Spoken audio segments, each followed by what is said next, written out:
Bienvenue pour cette vidéo spéciale qui s'inscrit dans la continuité de la playlist des milieux de sédimentation.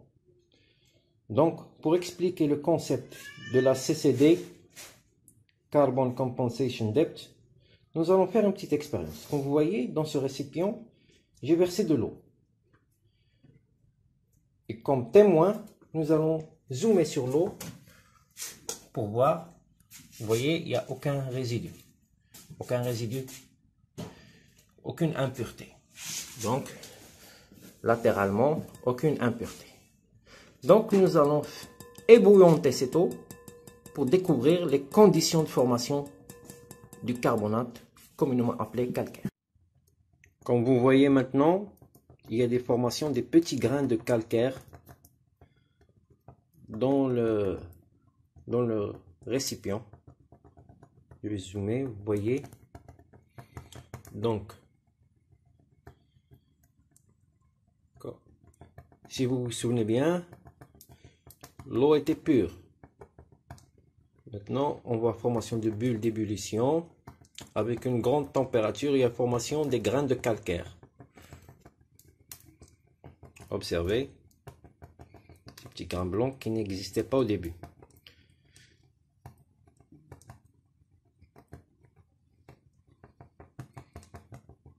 Donc, pour la formation du carbonate, il doit y avoir une très grande température et une basse pression. Très grande température, donc on a ouvert le réchaud à une très haute température. La pression atmosphérique est considérée comme très basse par rapport aux pressions subies dans les grandes profondeurs, c'est-à-dire à partir de la plaine abyssale vers les grands fonds marins. Donc l'eau qui était pure, on observe formation de petites agglomérations des grains de calcaire. Donc pour la formation du calcaire, on doit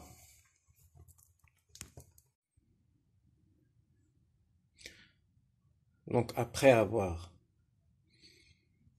terminé l'expérience, observez les grains de calcaire qui se sont formés. L'eau est bouillante, la vapeur de l'eau, comme vous le voyez, présente. On observe. Au fond du récipient, on a une petite agglomération de calcaire sous forme d'anneau.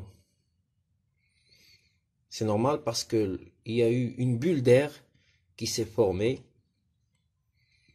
et par agglutination, les grains de calcaire s'y collent tout autour. Lorsqu'on a éteint le réchaud, il reste une trace sous forme d'anneau, un anneau de calcaire. Donc, pour la formation des carbonates de calcium ou le calcaire, on doit avoir une très grande température, primo, une basse pression, et l'eau doit contenir un certain pourcentage de calcaire. À l'inverse, s'il y a une très grande pression, une température basse, et le pourcentage des calcaires diminue, on n'aura plus de calcaire. Voici une bouilloire. Vous avez sans doute remarqué que le fond était blanc dans vos bouilloires domestiques. Vous observez, il y a des petits grains blancs ici.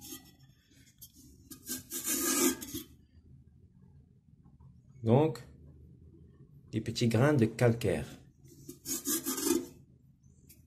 Donc, lorsque, observez le métal, cette poussière, c'est le calcaire. Donc, il est formé dû à une très grande température et une basse pression lorsqu'on ébouillante de l'eau. Parce qu'il y a des ions calcium dans l'eau.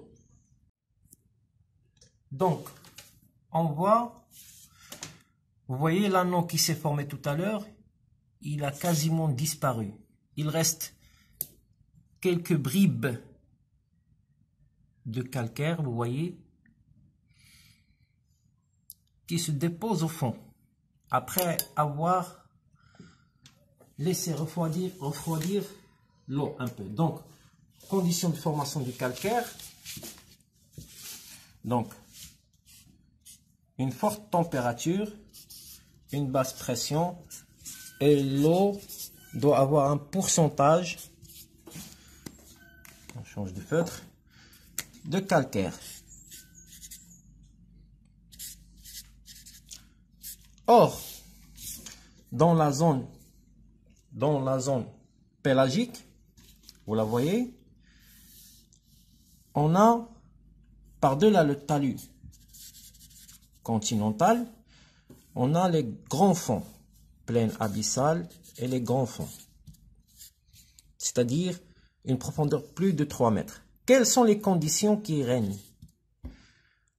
On a tout d'abord une très basse température, puisque les grandes profondeurs sont obscures, parce qu'ils sont très loin du soleil, de la lumière du soleil. Mais surtout, il y a une très grande pression. Les pressions dans les zones abyssales sont très grandes. Ainsi que la teneur en calcaire va diminuer, vu que l'activité biologique diminue fortement dans les grandes profondeurs. Donc, ces conditions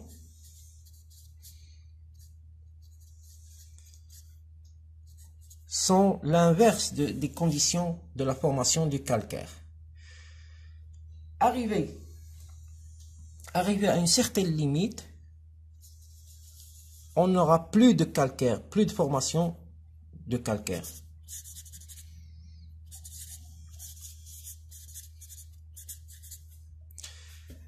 Et la teneur de l'eau en calcaire va être compensée par d'autres composants, surtout les argiles rouges. Donc cette limite-là, qui varie selon les conditions, mais généralement c'est 5000 mètres. Donc elle oscille entre la plaine abyssale et les grands fonds. On appelle cette limite CCD, Carbonate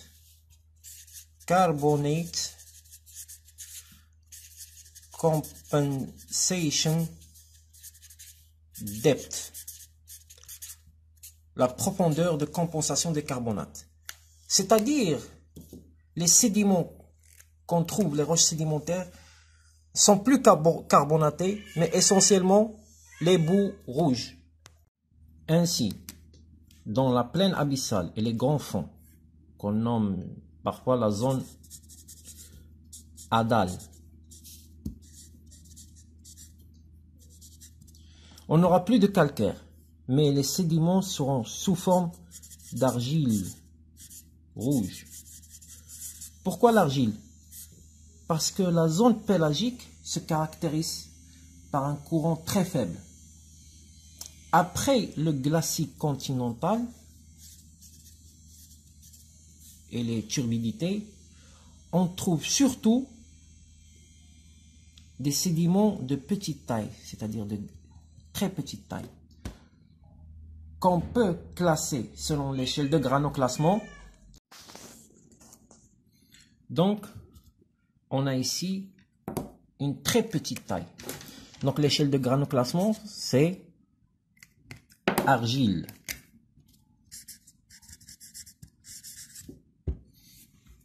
C'est l'argile. Ainsi, pour les figures, les roches sédimentaires, si on ne trouve jamais dans un paléo-environnement, c'est-à-dire un ancien environnement. Ainsi, si on trouve des boues rouges ou de l'argile rouge, ceci indique que dans les temps géologiques anciens, c'était un milieu qui appartenait au grand fond marin, c'est-à-dire l'eau était à une profondeur de plus de 5000 mètres. Donc on trouve une séquence calcaire, par exemple des roches calcaires, puis de l'argile rouge. Mais aussi on trouvera sûrement la figure dont je vous ai parlé, qui s'appelle les flysch, c'est-à-dire des petits éléments au granoclassement très réduit, avec des éboulis. Une alternance entre les éboulis, c'est-à-dire de grande taille, et des petits éléments.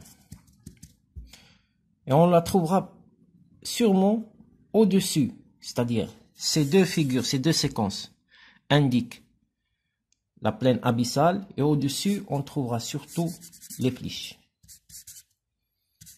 qui vont nous indiquer les turbidités et le talus continental.